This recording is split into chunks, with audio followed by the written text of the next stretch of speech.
बिस्मिल्लाहिर्रहमानिर्रहीम। अस्सलाम वालेकुम स्टूडेंट्स, हम सीख रहे हैं क्लास 7 साइंस, इसके chapter number 9 waves and energy हम सीख रहे थे। आज की इस वीडियो में हम क्वेश्चन नंबर ए एमसीक्यूज और बी ट्रू फॉल्स दिया हुआ है, इन दोनों को अच्छी तरह से सीखेंगे समझेंगे। ठीक, इसके अलावा बाकी वीडियोस का लिंक आपको डिस्क्रिप्शन में मिल जाएंगे, आप वहां क्लिक करके वो भी देख सकते हैं। शुरू करते हैं। पार्ट 1 है hertz is the unit of. तो हर्ट्ज किसका यूनिट है ये तो आप जानते ही है कि हमने पूरे चैप्टर में यही सीखा था कि फ्रीक्वेंसी का ये जो हर्ट्ज है ना, इसके लिए जो हम यूज़ करते हैं वो है फ्रीक्वेंसी के लिए, तो इसके ऊपर आपने टिक कर देनी है। बाकी लाउडनेस के लिए डीबी यूज़ करते हैं, एनर्जी के लिए जॉल यूज़ करते हैं, मास जो कि वजन अगर हो किसी का तो उसके लिए केजी में करके हम किलोग्राम या ग्राम के या टन में आप शो करते हैं ना, तो मास के लिए वो यूज़ करते हैं, ये भी आप याद रख सकते हैं। To hear echo minimum distance between sound source and obstacles should be. तो अगर आपने इको सुननी हो तो उसके लिए कम से कम जो फासला है वो कितना होना चाहिए आप और जो रिफ्लेक्ट कर रहे हैं आवाज़ को उसके बीच में, समझ गए। जो आप यहाँ पे इसको अगर आपने समझनी हो तो आड़ ही समझ लीजिएगा लफ्ज़ी माने। तो इसका जो डिस्टेंस है वो होना चाहिए 17 मीटर। अगर इससे कम हो तो आपको इको नहीं सुनाई देंगे। ठीक, तो यकीनी बात है अगर इससे कम हो तो ये रिफ्लेक्ट होते होते यकीनन बहुत कम टाइम के अंदर आपके कान तक पहुंचेंगे, तो फिर क्या होंगे, यकीनन आपको सुनाई नहीं देंगे, आपको आवाज़ से सुनाई देंगे फिर तो। इसके बाद है 3, तो इसके लिए 17 मीटर यहाँ पे है, इसके ऊपर आपने टिक कर देनी है। 3 है which of the following is a longitudinal waves. तो यहाँ पे 4 दिया हुआ है, एक्सरेस वेव्स ऑन स्ट्रेच रोप। तो ये दो चीज़ें हम सीख चुके हैं, जो कि क्या था, ट्रांसवर्स जो है उसमें आते थे, लेकिन पी सेस्मिक वेव्स और एस सेस्मिक वेव्स, तो ये पी सेस्मिक जो वेव्स है ये क्या है, लॉन्गिट्यूडनल वेव्स में आते हैं, तो इसको आपने टिक कर देनी है। इसके बाद 4 है which has highest pitch of sound. तो पिच लाउडनेस को कहा जाता है ना, कितना लाउड है या नहीं है, तो इसमें आपने इनको देखना होगा पहले। तो लायन हेडर, तो शेर का दौड़ना, विस्टलिंग साउंड, सिटी का जो आवाज़ है वो सिटी यकीनन आप जानते ही है। ट्रेन हॉर्न्स, तो ट्रेन का जो हॉर्न है वो, और ट्रैफिक नॉइस, तो ट्रैफिक की जो शोर है वो, तो यकीनन आप कहेंगे कि इनमें सबसे ज़्यादा जो हाईएस्ट पिच हो सकते हैं वो है सिटी बजा के जो आवाज़ आप तक पहुंचती है उसके हाईएस्ट हो सकती है ना, तो आप इसी के ऊपर टिक कर दीजिएगा।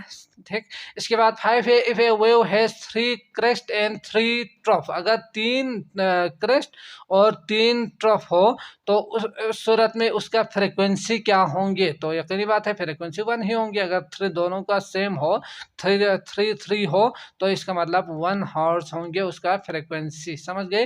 तो इसके ऊपर आपने टिक कर देनी है 1 के लिए। इसके बाद है 6 sound waves can not pass through. तो साउंड की जो वेव्स है वो कहाँ से नहीं गुजर सकती, तो हमने पूरा डिटेल में सीखा था कि जो सन है वहाँ पे 3 चीज़ें प्रोड्यूस हो रहे हैं, हीट, लाइट और क्या था, वो साउंड ही था, है ना। तो ये जो साउंड है वो हम तक क्यों नहीं पहुंच रहे हैं, क्योंकि इसके बीच में वैक्यूम की वजह से ये साउंड यहाँ से यहाँ नहीं पहुंच रहा। ठीक, तो आपने यहाँ से समझना है कि साउंड की जो वेव्स है वो जो है ना वो वैक्यूम के थ्रू पास नहीं होते, तो इसी के ऊपर आपने टिक कर देनी है। 7 है which of the following animal has the lowest pitch of sound. तो उसका जो लाउडनेस है उसकी कम, लोवेस्ट का मतलब सबसे कम, तो किसके होंगे, स्पारो, डॉग, केट, तो इनकी आवाज़ें आप जानते ही है। मॉस्किटो, मच्छर की यकीनन उसकी जो आवाज़ है उसका पिच कम ही होना चाहिए, है ना। बाकी तो आप जानते ही है इनकी आवाज़ भी, तो मॉस्किटो ही होना चाहिए, इसके ऊपर आपने टिक कर देनी है।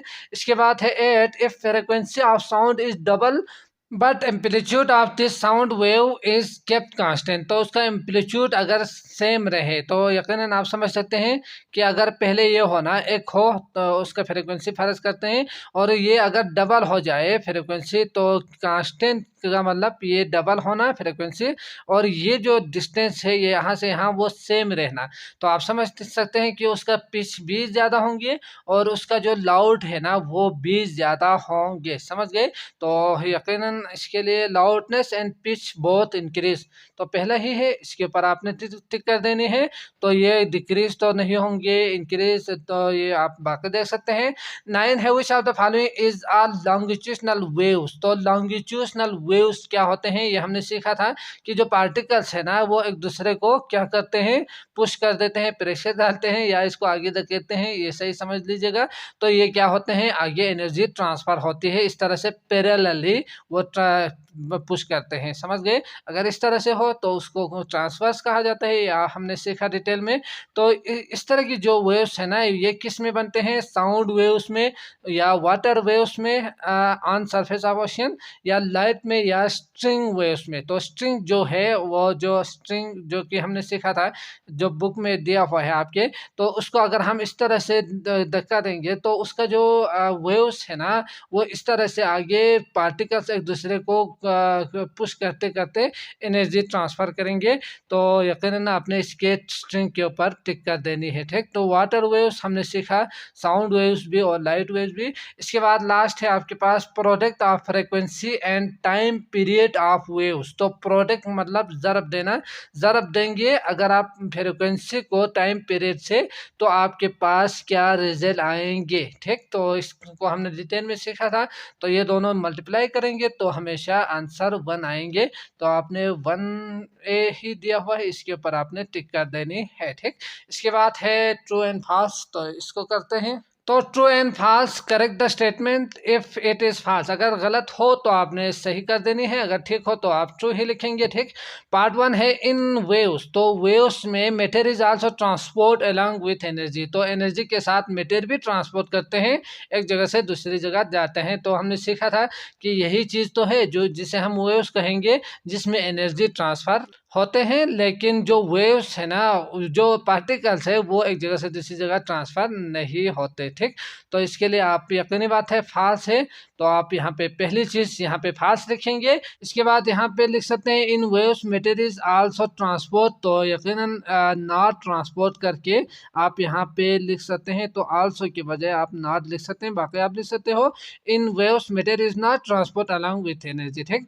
इसके बाद है two sound is a form of energy that travels through a medium as transverse waves, तो साउंड जो है एनर्जी की एक फॉर्म है जो कि क्या करते हैं, मीडियम में ट्रांसवर्स वेव्स के थ्रू वो आगे ट्रेवल करते हैं, ठीक। कि हमने डिटेल में सीखा था कि साउंड जो है ना एक जगह से दूसरी जगह ट्रेवल करते हैं, लेकिन ट्रांसवर्स वेव्स इसकी नहीं है, बल्कि लॉन्गिट्यूशनल वेव्स है, जो कि कुछ इस तरह से था, ट्रांसफर में कुछ इस तरह से होते हैं, यही सीखा था ना। तो यकीनन ये भी फॉल्स होंगे। फॉल्स के बाद आप यहाँ पे sound is the form of energy that travel through a medium as transverse waves के बजाय आप यहाँ पे क्या लिखेंगे, ये तो आप समझ चुके हैं। तो यहाँ पे लिखेंगे लॉन्गिट्यूडनल वेव्स लिखेंगे, ठीक। बाकी सारे सेम इसी को लिखेंगे। इसके बाद है 3 high pitch sound means grave sound, तो हाई पिच का मतलब क्या है, ग्रेव साउंड है, ये उन्होंने खुद कहा है। तो हम जानते ही है कि ग्रेव के लिए हाई नहीं होने चाहिए, बल्कि क्या होने चाहिए, कम होनी चाहिए। तो कम के लिए हम क्या कहेंगे, लो ही कहेंगे, है ना। तो लो पिच के आप यहाँ पे लिख सकते हैं। तो पहली चीज़ फॉल्स होंगे, हाई की जगह पे आप लो लिखेंगे। If you are standing near a loudspeaker then you hear sound waves of large amplitude, तो यकीनी बात है जो लाउड स्पीकर है उसके अगर आप करीब बैठेंगे तो उसका जो वेव्स है वो लार्ज एम्पलीट्यूड ही होंगे, बहुत ज़्यादा आपको सुनाई देंगे, फिर लाउड स्पीकर के करीब भी आप नहीं बैठ पाएंगे, फिर आप दूर जाने की कोशिश करेंगे, है ना। तो आप इसके लिए यस लिख सकते हैं। रेड लाइट है, तो यस लिखने के बाद आप दोबारा आप कॉपी करना चाहो तो अच्छी बात है, नहीं तो यस ही लिखें या ट्रू ही लिखें, यही बेहतर होंगे। ट्रू समझ गए, इस ट्रू फॉल्स कहा है ना। 5 है red light has greater speed in air, तो रेड लाइट ग्रेटर स्पीड होंगे एयर में then speed of sound in steel, sound जो स्टील में एक जगह से दूसरी जगह वो ट्रेवल करते हैं ना, उससे रेड लाइट, तो यकीनन हमने सीखा था कि लाइट की जो है वो बहुत ज़्यादा होती है, दुनिया में सबसे ज़्यादा लाइट की स्पीड ही होती है ना। तो इसके लिए आपने यस करके लिखना है, तो यहाँ पे आएंगे ट्रू, ठीक। तो मैं उम्मीद करता हूँ ये लेक्चर आपको अच्छी तरह से समझ में आ चुका होगा। अगली वीडियो आपको डिस्क्रिप्शन में लिंक मिल जाएंगे इसी के, आप वहाँ क्लिक करके वो भी देख सकते हैं। मुझे इजाज़त दीजिएगा। अल्लाह निगहबान।